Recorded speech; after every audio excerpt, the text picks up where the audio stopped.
Interativo. No programa de hoje, nós vamos falar sobre o vinho certo para cada ocasião. E para falar sobre esse assunto, nós estamos recebendo João Carlos Farrapa. Ele é apresentador do programa Uvas e Personalidades. E também ele é empresário e proprietário de um bistrô muito interessante que vocês vão saber agora sobre ele. João, seja muito bem-vindo ao canal Quest Interativo. Me conta aí do seu bistrô. Obrigado, Helena. Obrigado a todos os seguidores da Helena, nacional e internacionalmente. Tá? Eu sou proprietário da Noa Caron Adega Bistrô, tá? Aqui em Curitiba, no bairro Alto. Tá? E com o sotaque, sirvo diferencial uvas e tento quebrar mitos e desmistificar este mundo que é um tabu ainda para muita gente. É um mundo fantástico. É, muitas histórias, muitos rótulos e cada garrafa traz uma história agregada. Ok. João, conta pra gente, você é português? Eu sou português de Portugal mesmo, tá? Eu sou da região, nascido e criado, de onde partiram as caravelas para descobrir o Brasil, de Belém, em Portugal. Há quanto tempo você está no Brasil? Eu cheguei em outubro de 2011, tá? Para este mundo espetacular, para este país espetacular, cheio de potencial e em crescimento. E conta pra gente aí quem te inspirou a você estar no Brasil, a você viver no Brasil. Conta pra gente. É assim, eu digo que fui abduzido por uma brasileira, tá? Aqui de Curitiba, em 2011. Aí quando cheguei a Curitiba fiquei pasmo e admirado na positiva com todo este potencial que por razões, quiçá, sociais ou políticas, muitas das coisas que aqui vocês têm como um grande potencial não são mostradas lá fora. Eu vi esse potencial, vi que de alguma forma este diferencial encaixava na vossa sociedade e na vossa economia e abrangi-me e encaixei neste projeto desde 2014, tá? Que ainda existe e se mantém, graças a Deus, com esse diferencial e já com um leque enorme de amigos e clientes. Que bacana! Então você já praticamente também já é um brasileiro, né? Já está tanto tempo no Brasil, já está com tudo fundado aqui, com tudo já alicerçado aqui no Brasil, né? Uma família. Tem a questão também do sotaque. A esposa diz que se eu perco o sotaque, eu desvalorizo e ela devolve a precedência. Portanto... Ela está certa. A sua esposa chama Carla Farrapa, é isso, né? Carla Farrapa, sim. Então ela foi a responsável de você estar no Brasil. Exatamente, assim, conhecemos pelo MSN, tá? Eu é que disse boa noite de Portugal, isto em 2010, e ela talvez 2 ou 3 dias depois é que respondeu pelo MSN também, na altura, não é? Boa tarde do Brasil pelo fuso horário, e a partir daí começámos principalmente a discutir esses esclarecimentos que nós temos do Brasil e de Portugal, tanto que o brasileiro, como eu disse, tem aquela noção que todo o português é barrigudo, tem bigode, é padeiro e tem um lápis atrás da orelha. Portanto, não é essa a questão. Somos todos bem diferentes, tá? É verdade. João, vamos então falar sobre o vinho, né? Fala pra gente. Existe uma infinidade de tipos de vinhos. Quais os principais que devemos sempre ter disponíveis em nossa adega? É assim, eu acho que deveriam ter as várias graduações e estruturas. Para quem quer iniciar o caminho, digamos assim, do conhecimento do vinho, eu aconselhava sempre vinhos mais frutados, tá? E os frisantes ou espumantes. Mesmo os espumantes, se quiserem iniciar, têm uma graduação crescente que dá para começar pelos moscato ou moscatel, são mais doces, depois o demi-sec, baixa o açúcar e sobe um pouco a acidez, e depois os brut e os cava, aí já vão ter uma acidez regular que aumenta, tá? Em que a pessoa já se pode ir ambientando à superação dessa graduação alcoólica. Também, como eu sempre digo, existe essa elevação do grau alcoólico e da estrutura do vinho, mas peço sempre que acompanhem com algo, uma proteína, ou seja, comecem com o risoto de camarão, vão evoluindo para a ostra e talvez lagosta, mas lá está, tem toda uma sucessão de acompanhamento a essa estrutura dos espumantes. Legal. João, conta pra gente agora como combinar adequadamente o tipo de vinho ao tipo de prato a ser escolhido. Tem uma relação direta pela estrutura da proteína, ou seja, quanto mais leve for o prato, mais leve terá que ser o vinho que acompanha, tá? Ou seja, quanto mais forte for a proteína, diversas carnes, diversos cortes de carne, será a aproximação dessa estrutura do vinho. Peixes, mariscos, saladas, lá está, estamos a falar de frisantes ou vinhos frutados. Depois passamos para aves, carnes brancas, ou mesmo carne de porco, a peça mais magra, digamos assim, já acompanha tintos ou brancos estruturados com a presença de carvalho. Temos o chardonnay, que é um branco, mas tem a fermentação em carvalho, já tem um corpo adequado, e depois as peças bovinas, com mais estrutura e fibras, já estamos a pedir Syrah, um Malbec ou mesmo um Taná, exatamente para ajudar no casamento perfeito com a estrutura que é mais encorpada. Portanto, tem toda uma sucessão de proteína de acompanhamento a esses vinhos e estruturas. Ok. João, outra coisa importante é saber como armazenar o vinho. Em que posição, em que temperatura e quanto tempo pode ser mantido a mesma posição da garrafa? Como eu comento sempre, geralmente os nossos clientes têm aquelas adegas climatizadas. E geralmente põem também espumantes e champanhe lá. Eu não aconselho a fazer isso, porque já tiveram acidentes, porque a base da garrafa, sendo mais bajulada, digamos assim, é exatamente para conter aquele gás carbónico que só tem aquele espacinho de contenção.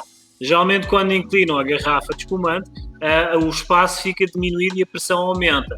Portanto, têm acontecido acidentes, no caso dos espumantes, de que as rolhas saltam e faz um estrago. Mas em relação direta a todos os vinhos, tá? Geralmente aconselha-se a posição horizontal, tá? Para que o vinho esteja em contacto direto com a rolha de cortiça, que é uma rolha, é um filtro poroso já feito próprio para isso. Temperatura adequada. Quem não tem adegas climatizadas, convém ser num local mais fresco e mais escuro da casa para conter e manter essas garrafas que o vinho, ao ser vivo, em condições adequadas de acondicionamento. Longe da luz direta, longe de fontes de calor direto, tá? E para que ela se sinta num lugar fresco. Adegas climatizadas, geralmente mantêm nos 12 graus, média, tá? Há quem suba um pouco mais, mas é a condição de temperatura adequada, é os 12 graus. 12 graus, então, para a adega climatizada, né? Exatamente. Os espumantes é que tem que ser superior, lá está, tem que manter mais baixo. 5 graus, 6 graus. O espumante eu posso colocar numa geladeira convencional? Sim, pode. Isso, os frisantes e os brancos, principalmente. Os brancos, que se não for para beber, os brancos, se estiverem acondicionados num local mais escuro ou mais fresco da casa, têm essa durabilidade e essa consistência para resistir fora de uma adega climatizada.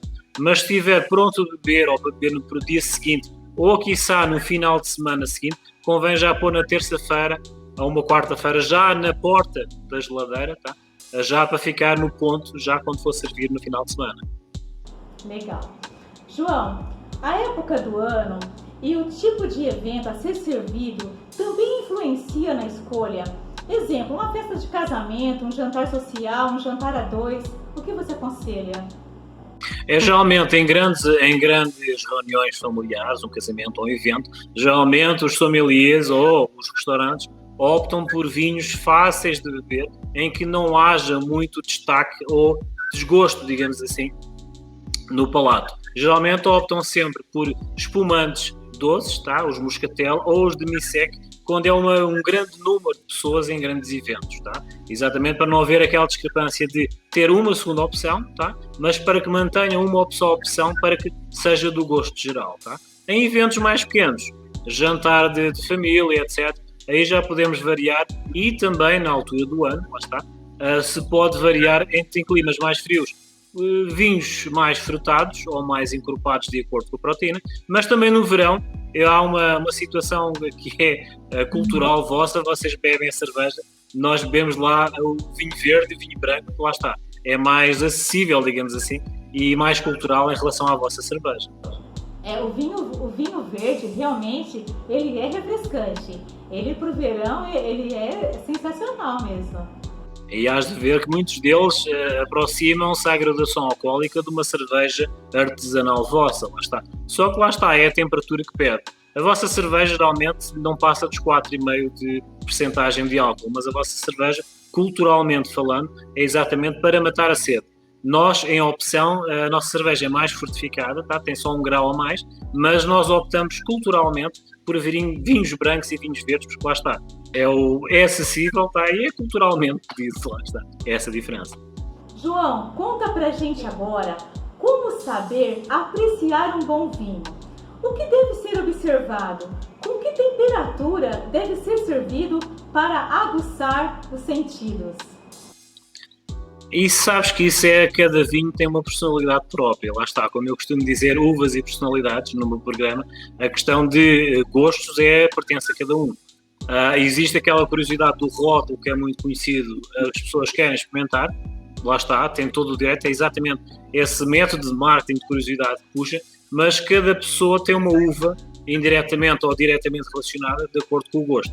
Geralmente é um aprendizado, tá? Geralmente quem não gosta de vinhos muito encorpados, eu dou um exemplo, geralmente as pessoas gostam de frisante e espumante. Eu não gosto de vinho, então vamos experimentar uma uva, a Pinot Noir.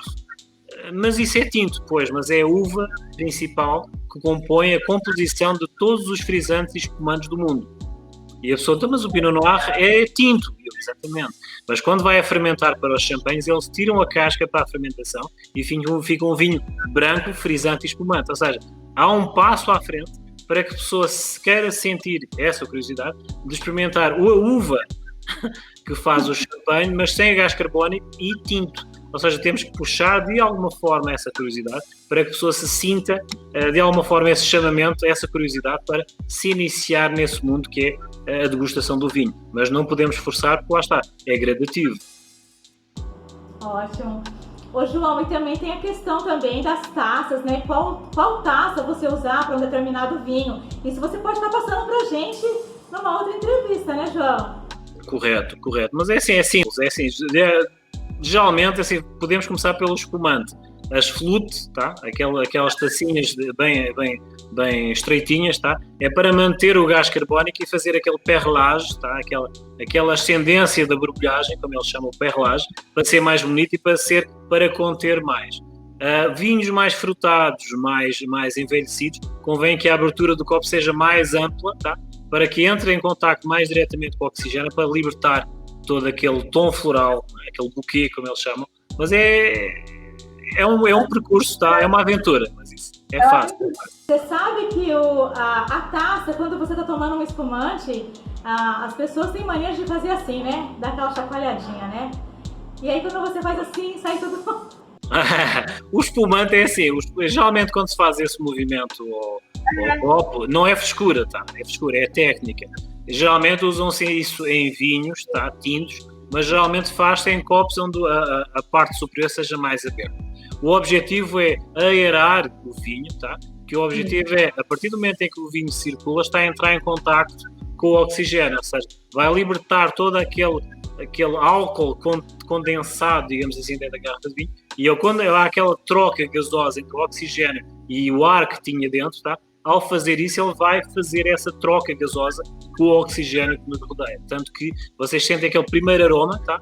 E depois de circularem o aroma já, ou a intensidade do álcool no olfato baixou, e sai aqueles tons mais frutados, toques florais muitas vezes, que é preciso. Mas eu acho que o flute, a taça de champanhe, não é muito necessário, porque assim ela já vem com aquela perlagem, e esse troca gasosa já faz esse movimento por si só lá dentro. E já sai todas as bolinhas, né? Aí vai tudo embora, né? Ou seja, o efeito é o mesmo, só que está através do gás carbónico faz isso, e aquela pressão imposta pelo copo já faz essa questão da troca gasosa. João, nós gostaríamos de saber agora se nós devemos comprar o vinho, a gente escolhe um vinho pelo teor, pelo rótulo ou pelo tempo dele. É assim, geralmente parte da escolha de cada um. Lá está, vai partir da curiosidade, do conhecimento, tá? Ou da curiosidade de quem vai comprar. Primeiro impacto são os rótulos. Vocês têm centenas de rótulos numa prateleira, bonitos, etc. Eu, como costumo dizer, há aquela questão das senhoras perguntarem porque é que os homens têm tanta garrafa.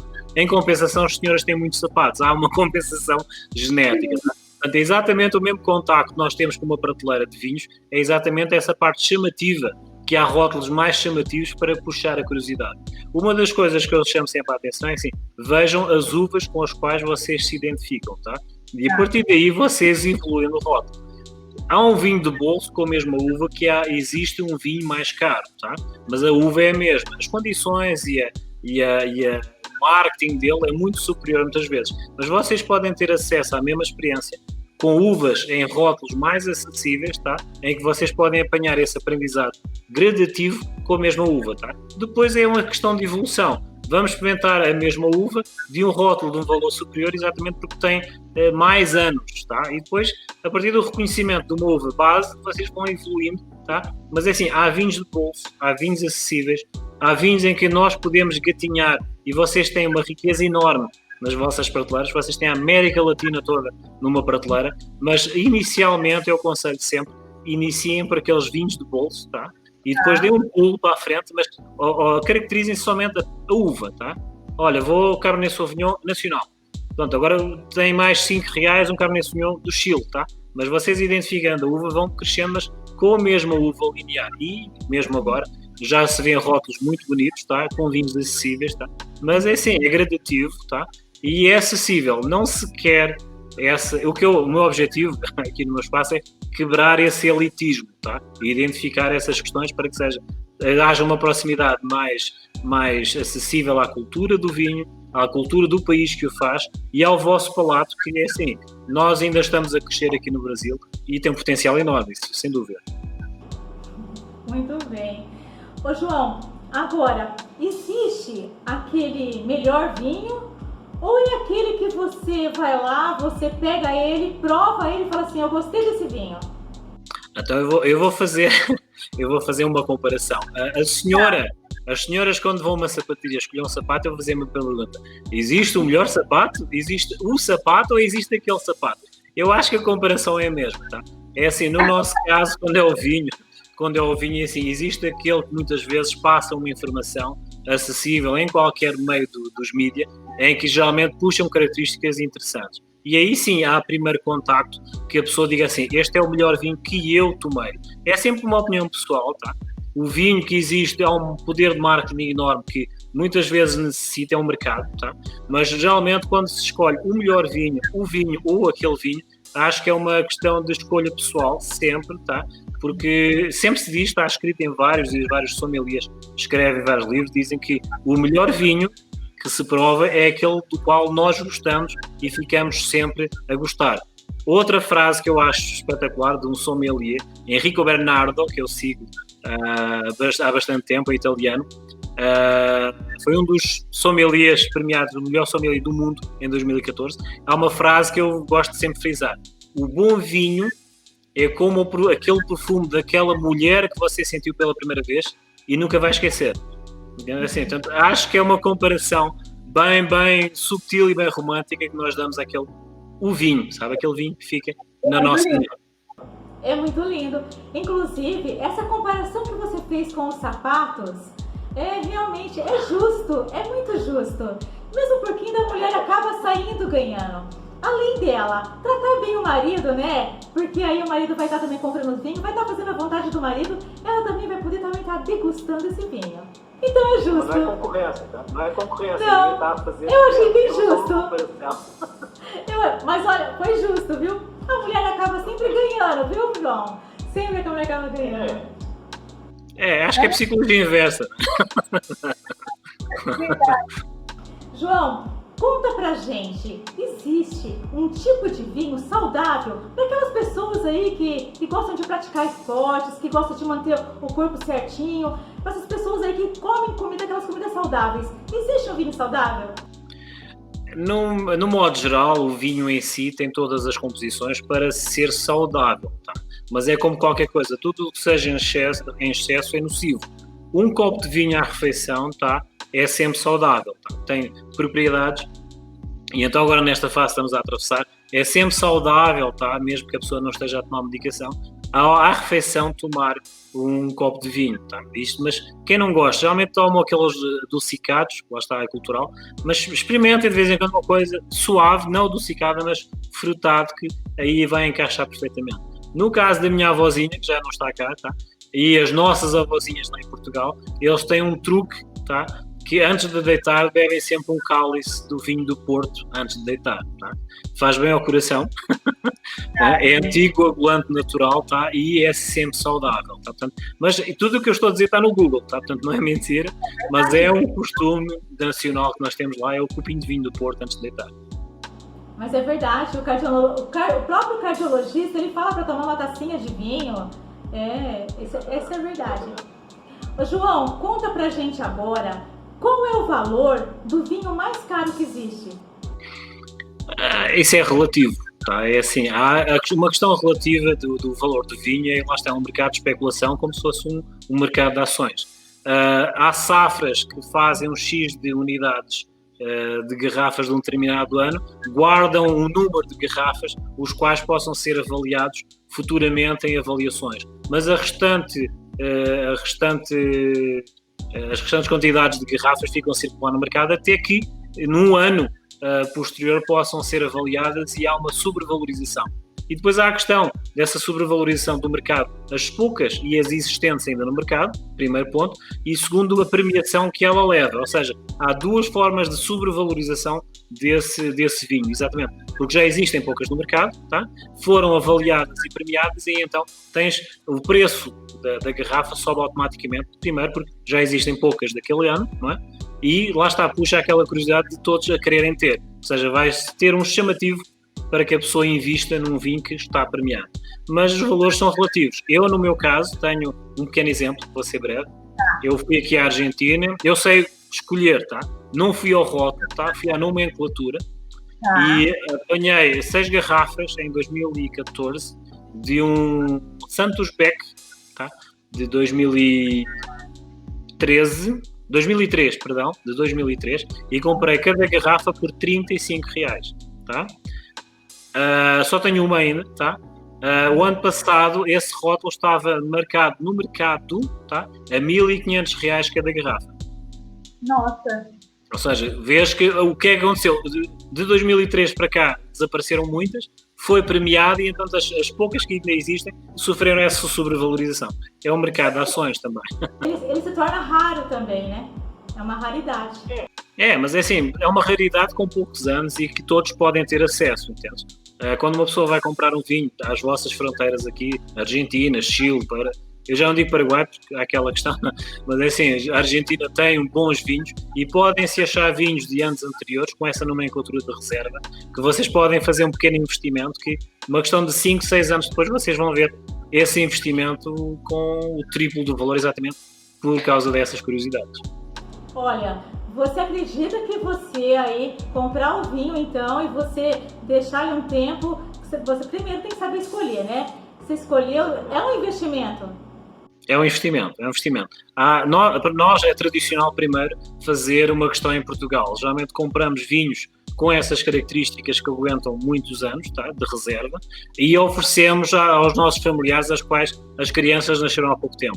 Ou seja, compramos uma reserva de um vinho do ano em que a criança nasceu e fazemos a proposta ao pai de que quando a criança fizer 18 anos, já não vai ser uma criança, não é? Mas antes de a abrir no aniversário, veja o valor a que ela está. Pode ter uma surpresa, entende? Mas é uma situação especial, é uma prenda de aniversário diferenciada ou, quem sabe, pode usar a garrafa para pagar a festa de aniversário destes 18 anos. Portanto, passa para a frente. Lá está, uma safra dessas e um vinho com essas condições pode aguentar até 40 anos. Portanto, é um investimento e pode passar de geração para geração. Então, eu posso falar para você, então, que é muito melhor do que você aí, o meu armário de sapatos. Eu acho que a nível de valorização é um pouco superior, né? Mas não é assim, é questões pessoais, não é? Sim, mas assim, a gente falando, né? Realmente é muito interessante. É um mundo, o vinho é um mundo realmente que para ser descoberto a cada dia, né? Acho que cada dia tem uma descoberta, não é isso, João? Vêm rótulos diferenciados, vêm experiências novas, porque eles misturam uvas diferenciadas, há gostos diferentes, há histórias de empreendedorismo. Por exemplo, vocês aí devem ter uma uva que é a Niagara, correto? Isso. A Niagara veio dos Estados Unidos em 1880 para o Brasil, tá? E depois é que foi começada a produzir cá, mas já existem varietais lá, que nos Estados Unidos existem perto de 180 varietais no norte, na América do Norte, dessa Niagara que vocês produzem aqui no Sul. Portanto, são pequenas historiazinhas que as pessoas já consideram agora as vossas uvas tradicionais e coloniais com outros olhos, tipo, já tem uma história por trás. Temos que valorizar o que é nosso, não é? No caso vosso, não é? E eu puxando essas características tradicionais, as pessoas já ficam assim com outros olhos para aquilo que é da terra mesmo. Não, mas é nosso mesmo. Ô João, fala pra mim aí, qual é o vinho que não é caro, assim, um vinho que não é caro, mas ele é muito bom? Pra pessoa começar, um iniciante que quer aí, não quer gastar muito, mas ele quer entrar nesse mundo aí maravilhoso do vinho, ele não tem muita grana, ele quer lá comprar um vinho, mas ele quer seguir, entendeu? Um iniciante aí na degustação do vinho.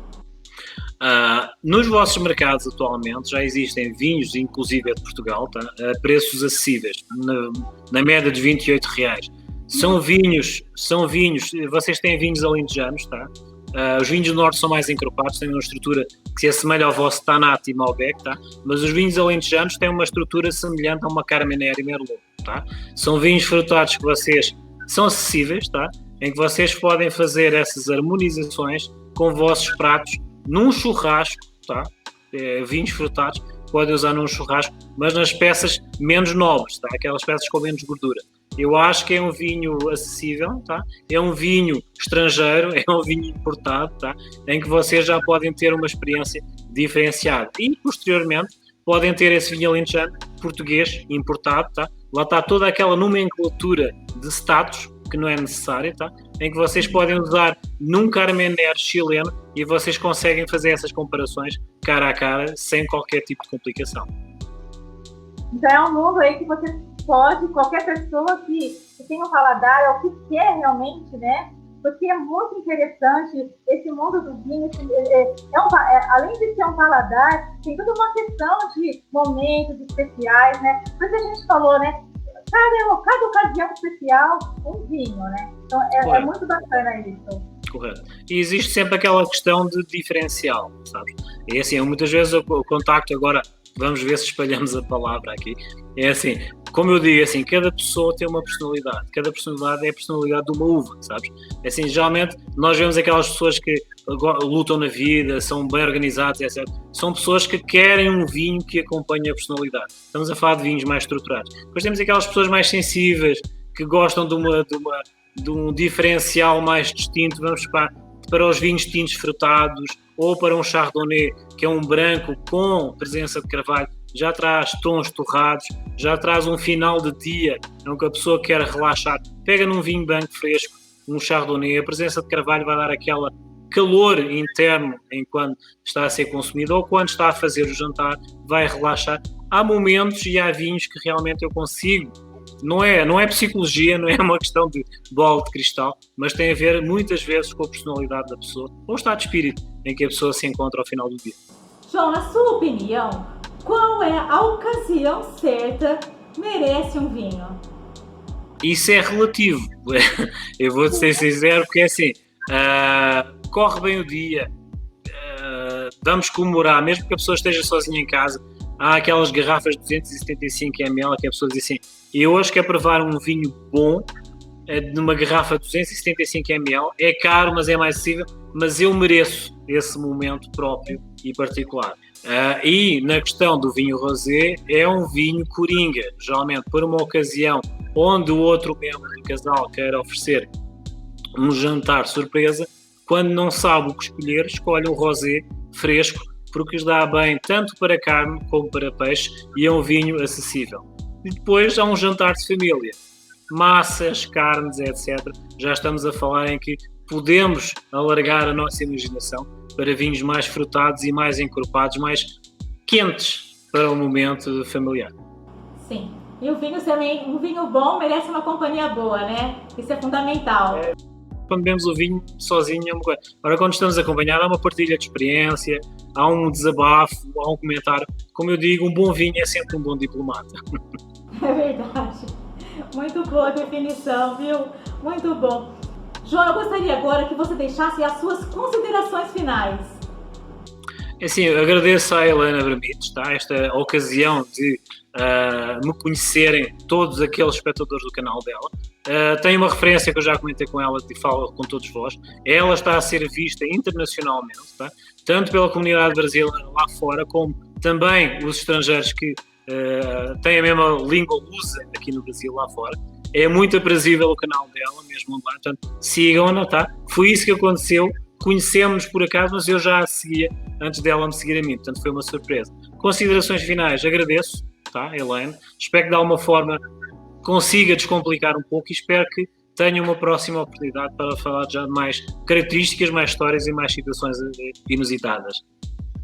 Ô João, é o seguinte, nós queremos aí te receber em breve, sempre em breve, tá? O brasileiro é assim, né? Brasileiro já vai, né? Não pode vir uma coisa boa, que o brasileiro é assim mesmo, que é bom, o brasileiro, ele quer mesmo, ele quer informação, e você realmente é uma simpatia de pessoa, e nós queremos conhecer o seu bistrô. A gente pode fazer aí qualquer dia uma gravação, você mostrando o seu bistrô pra gente também, acho bem importante, e outras vezes também falando sobre todos os tipos de vinho, tá bom? Exatamente, fica à vossa disposição. Então tá bom. Um grande abraço pra você, tá, João? Muito obrigado mesmo. Deus te abençoe. Obrigado, Helena. Até uma próxima. Gente, eu quero pedir a você que ainda não se inscreveu no canal, que você se inscreva no canal, porque para nós é muito importante cada inscrito. E também eu peço a você que compartilhe esse vídeo com o seu amigo aí que gosta de um vinho ou que quer entrar no mundo do vinho, compartilhe esse vídeo. E também eu peço a você também que entre aí, nós vamos deixar os contatos do João, também do bistrô dele, vocês vão poder, aqui na legenda, vocês vão poder estar acompanhando também. Se vocês quiserem entrar em contato com ele em Facebook, ele tem as redes sociais dele, então vocês são bem-vindos, né, João? É isso mesmo. Gente, um forte abraço para vocês, eu aguardo vocês na próxima semana. João, saúde para você, tá? Deus te abençoe. Obrigado, bom fim de semana.